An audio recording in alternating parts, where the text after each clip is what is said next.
جو ظلم کر رہا ہے بد اخلاق ہے، گھر والوں کے ساتھ بدتمیزی سے بات کرتا ہے. کتنے مرد ہیں کبھی بھی بیوی سے تمیز سے بات نہیں کی، جب بات کریں گے کڑوی ہی منہ سے نکالیں گے. بد اخلاق، باہر دوستوں میں بیٹھے گا تو گپے مارے گا، ہو ہا ہا ہی بڑے مزے سے. گھر میں آتے ہی منہ کیا ہو جائے گا، جیسے بولنا تو نہیں چاہیے لیکن سڑا ہوا منہ، معذرت کے ساتھ سڑے ہوئے منہ کے ساتھ گھر میں آئے گا. رسول اللہ صلی اللہ علیہ وسلم جب گھر میں آتے مسکراتے ہوئے چہرے کے ساتھ. تو باپ سے تمیز سے بات نہیں، برداشت بالکل کیا ہو گئی ہے، ختم. ہر آدمی اینٹ کا جواب پتھر سے دینے پر تلا ہوا ہے، اور فخر بھی کرتے ہیں، کہہ رہے میں تو برداشت ہی نہیں کرتا، میرا تو میٹر 2 منٹ میں گھومتا ہے. جو عیب کی بات ہے اس کو فخر سے بیان کرتے. تیرا میٹر اگر 2 منٹ میں گھوم جاتا ہے تو اس کا مطلب تیرے میٹر میں ٹیکنیکل فالٹ ہے. واپڈا والے تو پنجاب میں واپڈا، یہاں کے ESC والوں سے بولو کہ میٹر چینج کر دیں. حقیقت ہے میٹر فوراً پہلی فرصت میں کیا کروائیں، چینج کروائیں. یہ میٹر صحیح کام. رسول اللہ، بات سے بات نکلتی ہے، کہاں چلی جاتی ہے بات. رسول اللہ صلی اللہ علیہ وسلم نے ارشاد فرمایا کہ انسانوں کی 4 قسمیں ہیں. ترمذی کی حدیث ہے. غصے کے لحاظ سے انسانوں کی 4 قسمیں. فرمایا کچھ لوگ وہ ہیں جن کو فوراً غصہ آتا ہے اور اترتا بہت دیر سے ہے. ذرا سی بات ہوئی نہیں اور ایک دم پھڑپڑانے لگے، اور پھر ہفتوں منہ بنا کر بیٹھے رہتے. بیگم نے کوئی الٹی بات کہی تو میاں کو فوراً غصہ آ گیا تیش میں. میرے پاس کیسز آتے ہیں نا، میری بیگم نے مجھے بولا ہے کہ ایسی زندگی سے تو موت بہتر ہے. وہ تیش میں آ گیا نا، ایک دم فارم میں آ گیا. مجھے آ کے بتاتے ہیں، کہہ رہے میری بیوی نے کیا بولا کہ ایسی زندگی سے کیا یعنی اس کا مطلب یہ ہوا مفتی صاحب کہ وہ اس شادی پر ناخوش ہے اور یعنی مرنا گوارا کر رہی ہے. گویا کہ میں اس کی نظر میں اتنا بڑا ظالم کہ اگر وہ مر جائے تو ٹھیک ہے، تو میں اتنا بڑا ظالم، مجھے اتنی بڑی گالی دی، مجھے اتنا بڑا تانا دیا، پھر پھڑپڑا رہا ہے. میں اس سے کہتا ہوں اللہ کے بندے، لڑائی کے دوران غصے میں کوئی بھی کچھ بھی کہہ سکتا ہے، اس کا مطلب یہ نہیں ہوتا. یقین نہ آئے تو اس کو بندوق پکڑاؤ، بولو پھر موت بہتر ہے تو مار لو، وہ کبھی نہیں مارے گی. تو یہ پھڑپڑانے والے ہوتے ہیں، ایک دم کیا ہو گئے، تیش میں آ گئے، پاگل ہوتے ہیں. اصل بات یہ ہے، خواتین تو کہتی ہیں یہ اس طرح کی باتیں، بچوں کو اس سے زیادہ تانے دیتی ہیں. منہ توڑ دوں گی تیرا، کہتی ہے نا بچے کو. بچہ کہے پھر جنا کیوں تھا مجھے اماں، 2 سال مجھے دودھ کیوں پلایا، اس منہ پہ اتنا پیار کیوں کرتی ہو اگر اس کو توڑنا ہی تھا.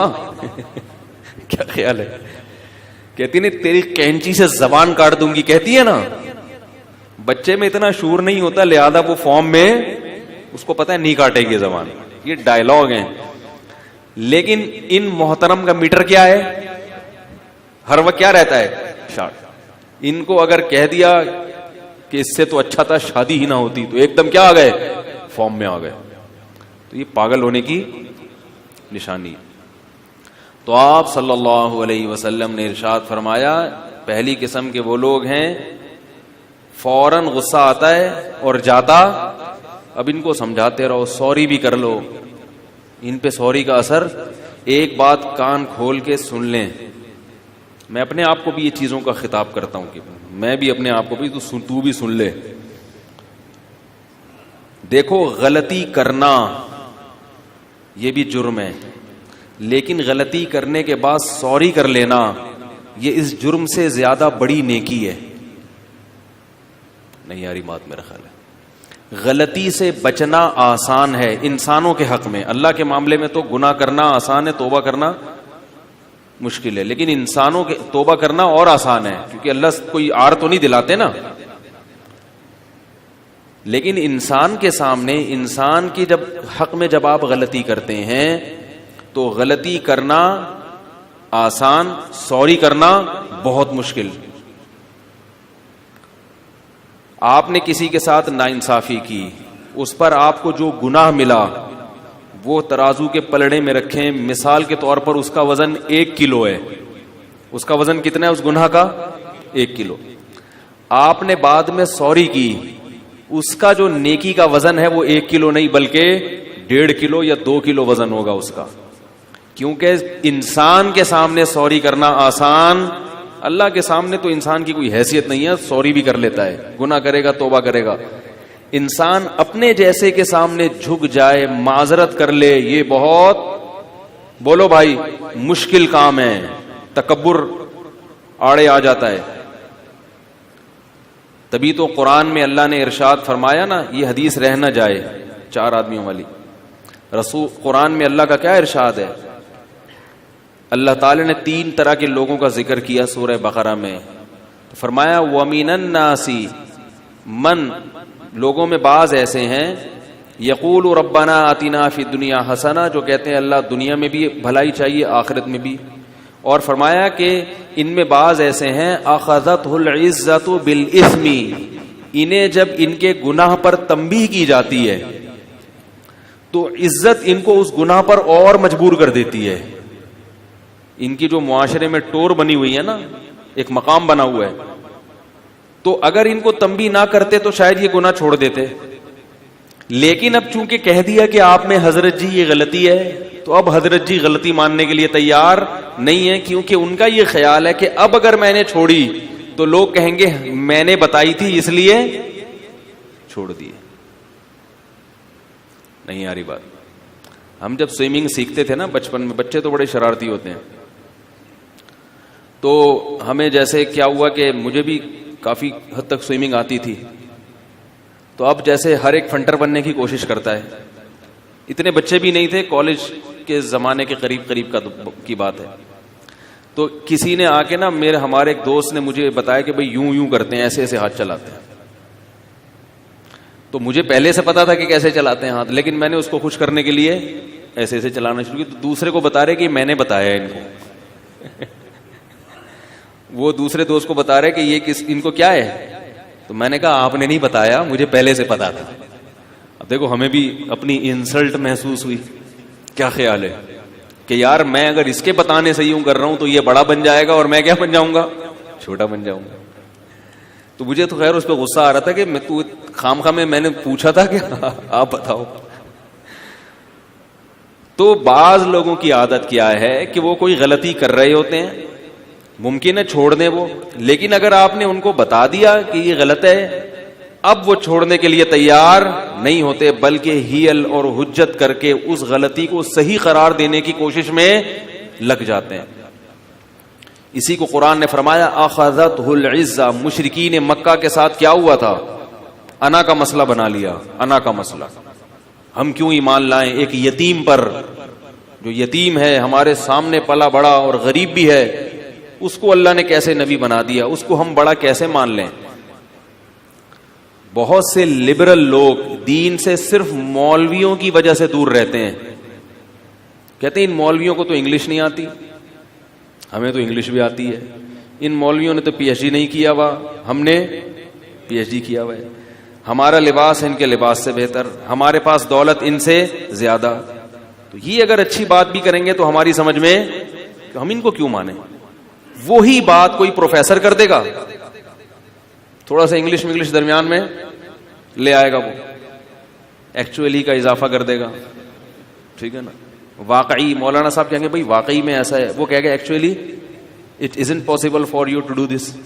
بھائی مولوی صاحب کہیں گے یہ جائز نہیں ہے, آپ کے لیے ناممکن ہے, تو وہ کہہ دے گا it isn't possible for you to do this. کہیں گے اس کی بات مانو, یہ پڑھا لکھا آدمی ہے. سمجھ میں نہیں آ رہی بات. تو یاد رکھو پڑھا لکھا ہونے کا زبان سے کوئی تعلق نہیں ہے, ورنہ انگریزوں میں تو جاہل ہوتے ہی نہیں, وہ تو بچہ انگریزی بولتا ہے. تعلیم کا زبان سے کوئی تعلق نہیں ہے. بلکہ میں حقیقت آپ کو بتاؤں کہ ہمارے ہاں مدرسوں میں جن طلباء نے اپنی مادری زبان میں علم حاصل کیا ہوتا ہے وہ ان کا علم مضبوط ہے, جنہوں نے عربی میں علم حاصل کیا ہے ان کا علم مضبوط. حالانکہ عربی تو اسلام کی سرکاری زبان ہے, ہمارے ہاں مدارس میں معہد کا ایک درجہ ہوتا ہے جس میں شروع سے آخر تک کتابیں تو ہماری سب عربی میں ہی ہوتی ہیں، لیکن استاذ ان کتابوں کو ڈیفائن اردو میں کرتے ہیں، عربی میں نہیں آ رہی بات بھائی. کتابیں جیسے قدوری ہے، فقہ کی پہلے کتاب ہے، عربی میں ہے، لیکن ہم کیا کریں گے، اس کو پڑھیں گے، اس کا ترجمہ کریں گے. پھر استاد وہ KESC والے کہاں گئے، وہ تو کہہ رہے لائٹ نہیں جائے گی. میں تو آپ کا نمبر لینے لگا تھا آپ سے، یہ کہہ رہے تھے بھائی لائٹ ہی نہیں جائے گی، اور چلی گئی. ریکارڈنگ ہو رہی ہے؟ اچھا، ان سے کہیں جنریٹر چلا دیں جلدی سے، وہ کہاں ہیں. تو جو زبان ہے نا، جیسے ہمارے ہاں مدرسوں میں جو عربی کے درجات ہیں، کتابیں تو ہمارا سارا سلیبس عربی میں ہوتا ہے، مگر اس کو سمجھا کس میں جاتا ہے، اردو میں. یعنی استاذ اردو میں سمجھا رہے ہوں گے، ہم اس کو اردو میں سن رہے ہوں گے. مدارس میں کچھ درجات ایسے ہوتے ہیں جن میں پڑھانے والا وہ باقاعدہ عربی ہی میں پڑھا رہا ہوتا ہے، یعنی استاذ عربی میں، وہاں اردو بولنے پر پابندی ہوتی ہے. تو ہم دیکھتے ہیں کہ ان طلباء کو عربی زبان پہ تو قدرت ہوتی ہے، مگر علوم میں قدرت نہیں ہوتی. اکثر ان میں، سب نہیں، اکثر ان میں سوائے الجزیرہ ٹیلی ویژن کی خبریں سننے کے، کیونکہ وہ عربی میں ہیں، یا عرب نیوز دیکھنے کے، یا عربی لٹریچر پڑھنے کے، اور بیچاروں کو کچھ بھی، ان سے کسی حدیث کی تشریح پوچھ لو نہیں کر پاتے، ان سے کوئی علمی باریک بات پوچھ لو کہ اس کی تحقیق کر کے لاؤ، اکثر و بیش، سب نہیں، اکثر نہیں کر پاتے. یہی وجہ ہے ہمارے ہاں مفتیوں کے ڈپارٹمنٹ میں جو طلباء آتے ہیں اکثر انہی کی سلیکشن ہوتی ہے جنہوں نے اردو میں پڑھا ہوتا ہے. کیسے سمجھائیں بھائی؟ مفتی کے لیے ذرا مائنڈ اس کا اوپر ہوتا ہے نا، اس کا سلیکشن کے ٹیسٹ ذرا سخت ہوتا ہے. جب ہمارے ہاں طلباء درس نظامی سے فارغ ہوتے ہیں، عالم بنتے ہیں، تو سب کو نہیں مفتی بنایا جاتا، امتحان لیا جاتا ہے کہ ان میں کون ہے جو تخصص فی الافتاء کی صلاحیت رکھتا ہے اور کون صلاحیت، بولو بھائی، نہیں رکھتا. تو ان میں اکثر معہد کے لڑکے کامیاب نہیں ہوتے. سمجھ رہے ہیں؟ تو یہ جو ہے نا، جو آپ لوگ بہت زیادہ متاثر ہو جاتے ہیں اور کہتے ہیں جی مولانا صاحب نے بات کہہ دی تو ہم نے نہیں ماننی، تو یہ بھی تکبر کی، بولو بھائی، علامت ہے.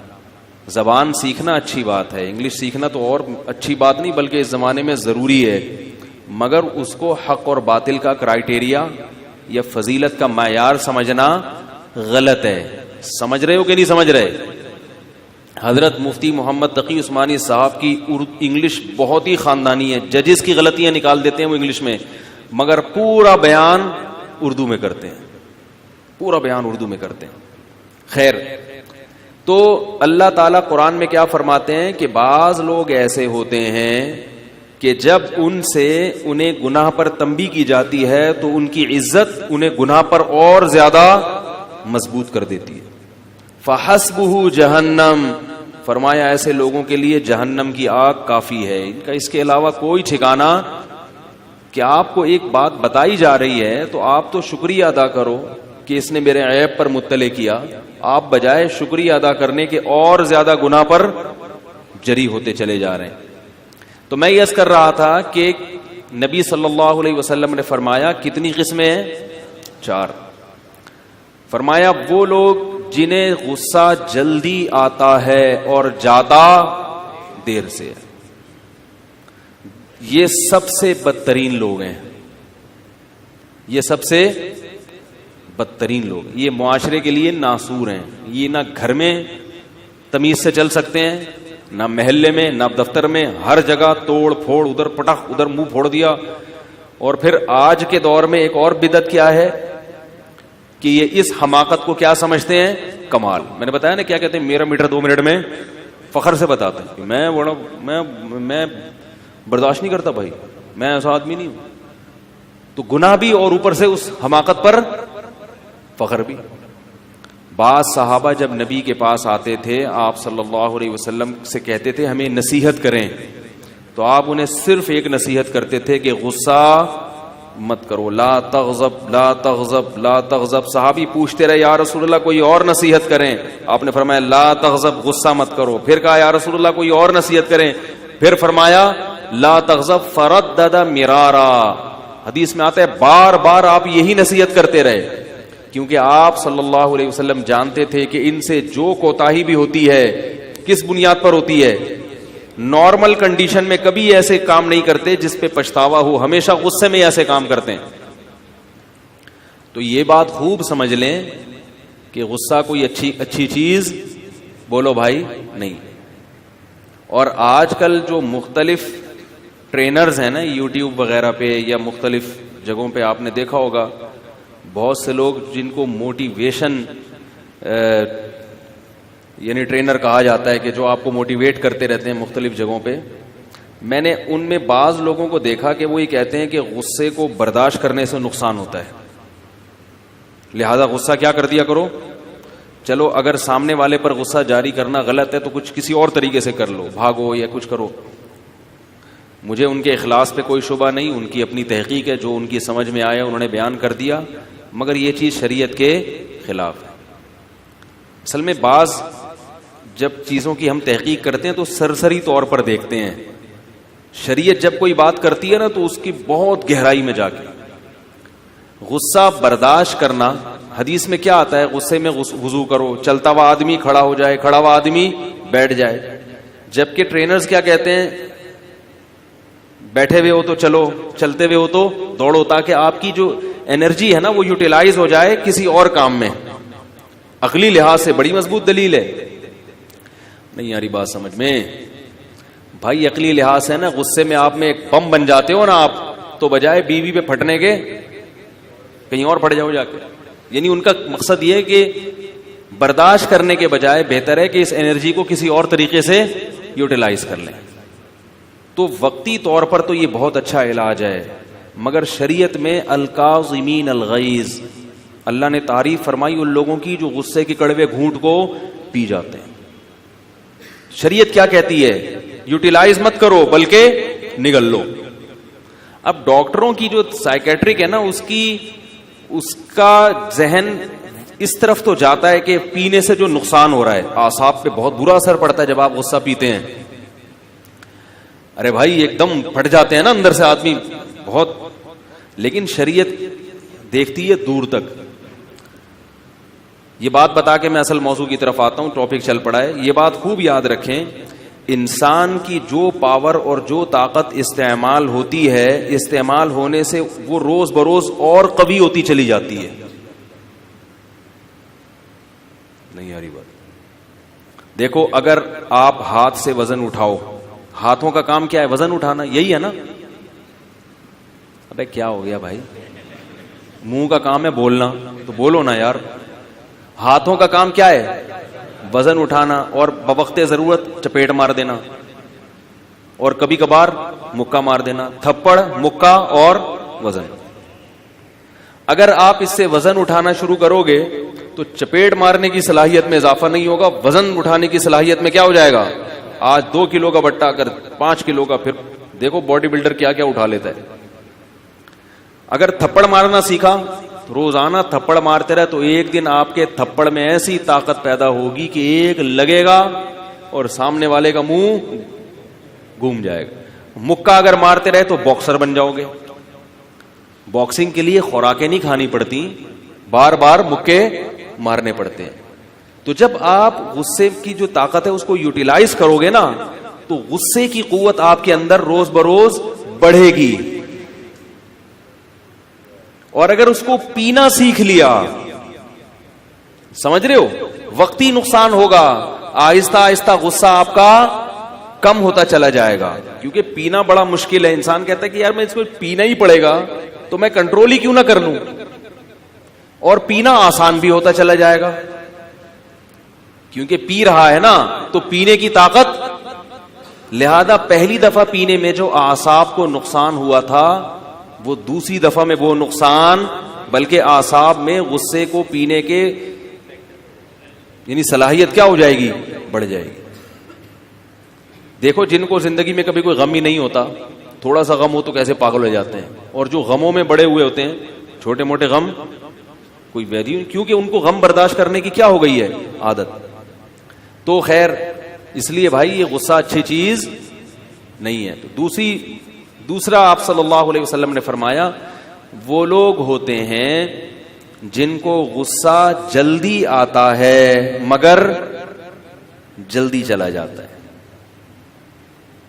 بہت جلدی غصہ آتا ہے مگر کوئی سامنے والا, سوری پر مجھے بات یاد آئی جو میں کہہ رہا تھا کہ سوری کرنا یہ زیادہ بڑی نیکی ہے. اس لیے میں کہہ رہا ہوں کہ اگر کبھی کوئی غلطی کر کے سوری کر لیا کرے تو پھر اس سے انتقام لینا یہ مردانگی, یہ پھر بہت بڑی کبر کی علامت.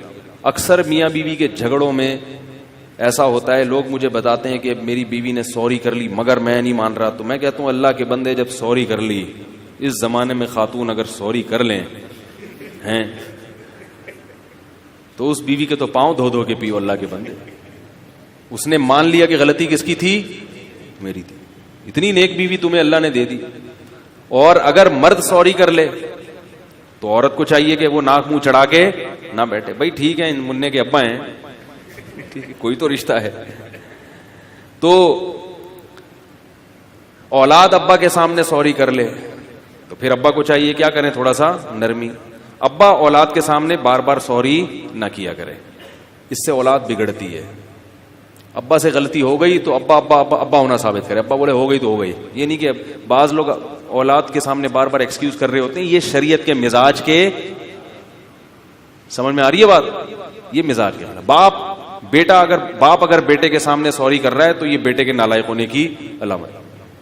بیٹا بولے ابا آپ چپیٹ ویسے ہی گریوی میں مار دیا کرو, کوئی مسئلہ نہیں ہے, ٹھیک ہے نا, چلتے پھرتے آپ کو حق ہے, سوری ووری نہیں ہوتا. اس طرح ماں کو کہنا کہ وہ اولاد کے سامنے بیٹی کے سامنے سوری کرے, یہ نہیں ہوتا. یہ جو کیسز آتے ہیں نا, میرے ابا یوں میرے اماں یوں, میں کہتا ہوں ابا اماں ہیں تو ابا اماں ہیں تو برداشت کرو بھائی. جب ابا ہیں, اللہ نے ابا بنا دیا, کیا خیال ہے, یہ تو اللہ نے بنایا نا. اللہ آپ کو بھی باپ بنا سکتے تھے, لیکن اللہ نے کس کو باپ بنایا, ان کو بنایا تو ان کو حق. اسی طرح استاذوں سے سوری کہلوانا یہ بھی غلط ہے. استاد سے غلطی ہو گئی تو شاگرد کو چاہیے کہ اس غلطی کو اگنور کرے, اس کو مجبور نہ کرے کہ آپ مجھ سے معذرت کریں. تو مقام اور مرتبہ بہرحال.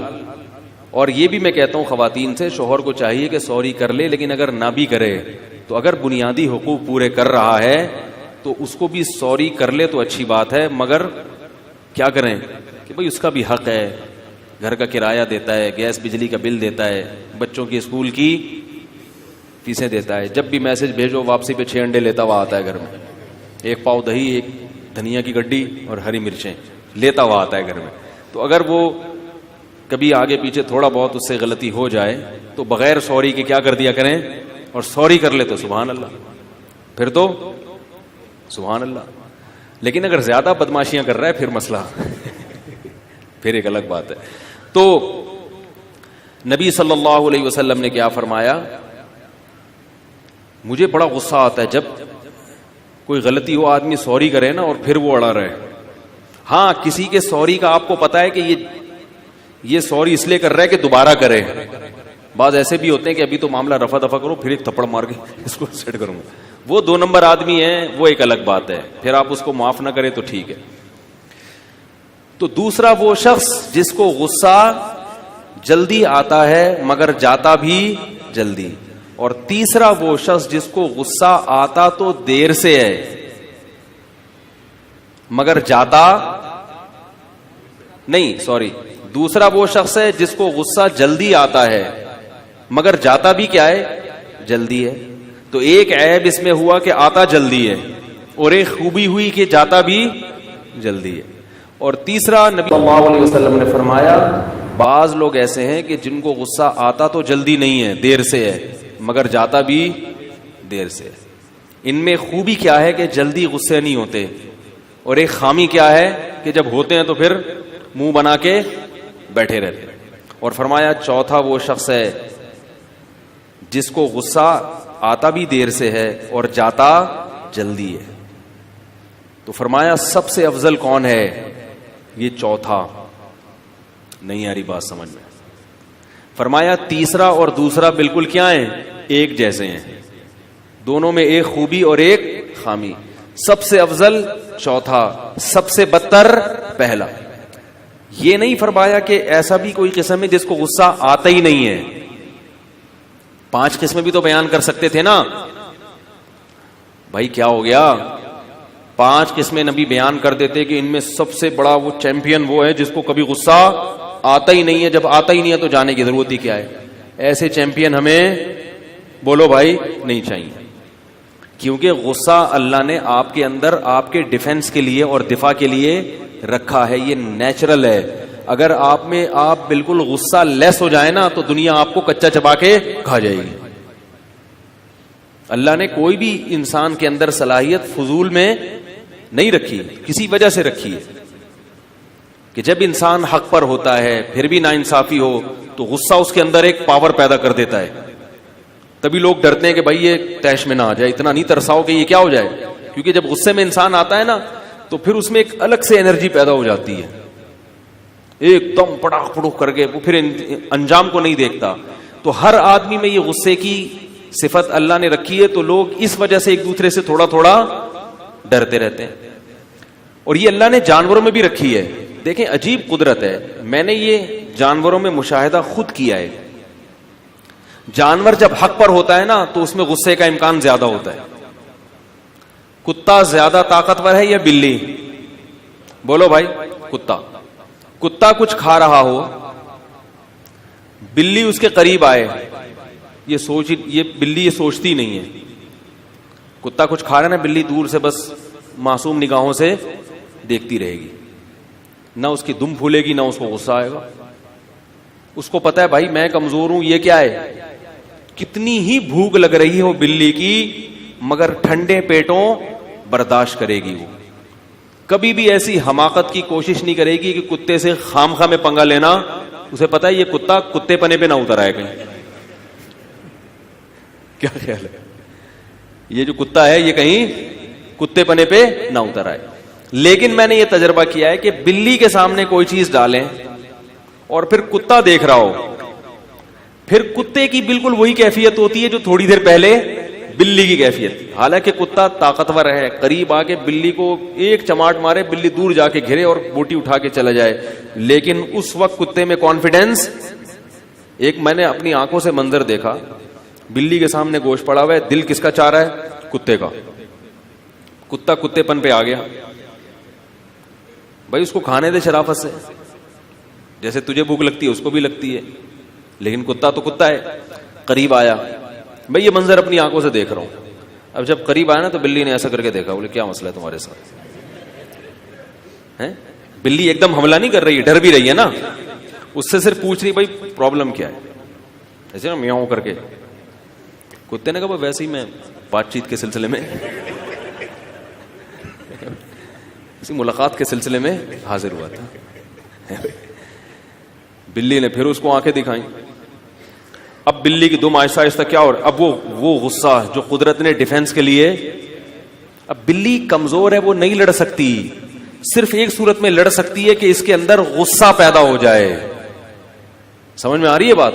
غصہ پیدا ہو جائے نا تو ایک دم کرنٹ بڑھ جائے گا.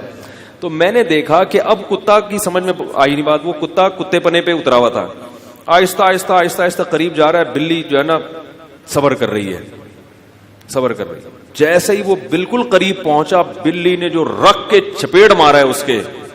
میں نے کہا یار اس بلی کو تو سلوٹ کرنے کا دل چاہ. اتنی زور سے تھپڑ مارا اس کے منہ پہ، چل بدماش بے شرم، شرم نہیں آتی تو. اور کتا جو ہے نا وہ چیختا ہوا بھاگا ہے، اوئی اوئی کرتا ہوا بھاگتا جا. اس وقت مجھے سبق ملا. میں نے کہا دیکھو جب انسان حق پر ہوتا ہے نا تو اس کے اندر ایک اللہ تعالی جب جانور میں پیدا کر رہے ہیں تو انسان میں نہیں پیدا کریں گے. تو کمزور ہونے کے باوجود اس کے اندر کیا ہوتی ہے؟ ایک طاقت. تو اس لیے غصہ لیس ہو جانا یہ کمال کی بات نہیں ہے، اس کا نقصان ہے.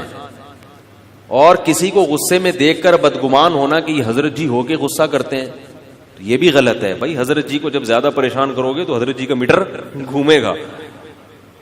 ہمارے نبی صلی اللہ علیہ وسلم کو بھی بعض مواقع پر غصہ آیا ہے اور آپ کا چہرہ انور غصے سے سرخ. ایک شخص نے آ کے اعتراض کیا کہ یا رسول اللہ آپ نے جو مال غنیمت تقسیم کیا ہے اس دفعہ مال غنیمت میں انصاف سے کام نہیں لیا گیا. حدیث میں آتا ہے آپ صلی اللہ علیہ وسلم کا چہرہ غصے سے سرخ ہو گیا اور آپ نے فرمایا کہ اگر نبی عدل نہیں کرے گا تو پھر کون عدل کرے گا. بہت غضبناک ہوئے آپ. تو خوشی سے نبی کا چہرہ چمکتا بھی تھا اور غصے سے سرخ بھی ہوتا تھا. لیکن آپ صلی اللہ علیہ وسلم کو غصہ بہت دیر سے آتا اور جاتا بہت جلدی. اس کی حدیث میں مثال ملتی ہے. ایک شخص آیا نبی سے, اس نے صدقے کی رقم مانگی. آپ صلی اللہ علیہ وسلم نے قسم اٹھائی, اللہ کی قسم تجھے صدقہ نہیں دوں گا. اس پہ آپ کو کسی بات پہ غصہ آیا ہوا تھا. فرمایا اللہ کی قسم نہیں دوں گا تمہیں میں. تھوڑی دیر گزری, آپ نے فرمایا اس کو بلا کے لاؤ. بلا کے لایا گیا. فرمایا اس کو صدقہ دو. تو انہوں نے کہا آپ نے تو قسم اٹھائی ہے.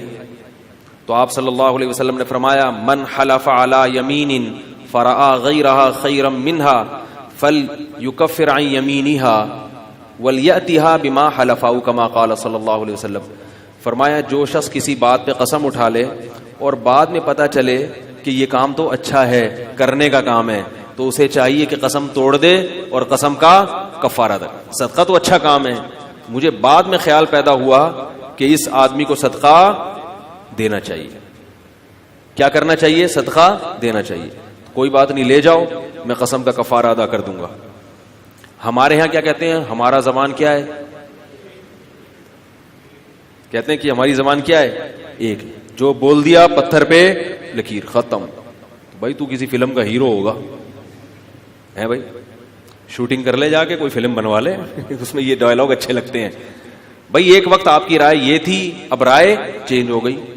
تو جب چینج ہو گئی تو ابھی بھی اسی پاگل پنے پر رہ رہا ہوں, تو یہ تو بیوقوفی کی بات ہے نا. تو نبی صلی اللہ علیہ وسلم نے قسم کھا کے توڑی ہے کہ بھائی اس وقت میری رائے یہی تھی کہ نہیں دینا چاہیے, بعد میں میری رائے تبدیل ہو گئی. تو اس سے یہ بھی پتہ چلتا ہے کہ رائے کا تبدیل ہونا انسان کے ناقص العقل ہونے کی علامت, بولو نا بھائی, نہیں ہے. لوگ یہ کہتے ہیں ان کی پہلے تحقیق یہ تھی, اب یہ تحقیق ہے, ان کو تو ایک ہی, کسی ایک رائے پر تو یہ قائم رہتے ہی نہیں ہے بھائی. پہلے یہ بول رہے تھے, اب کیا ہو گئے, یہ کیا بات ہوئی. یہ تو بھائی اچھی بات ہے کہ جب تحقیق بدلی تو فوراً رجوع کر لیا. کیا خیال ہے؟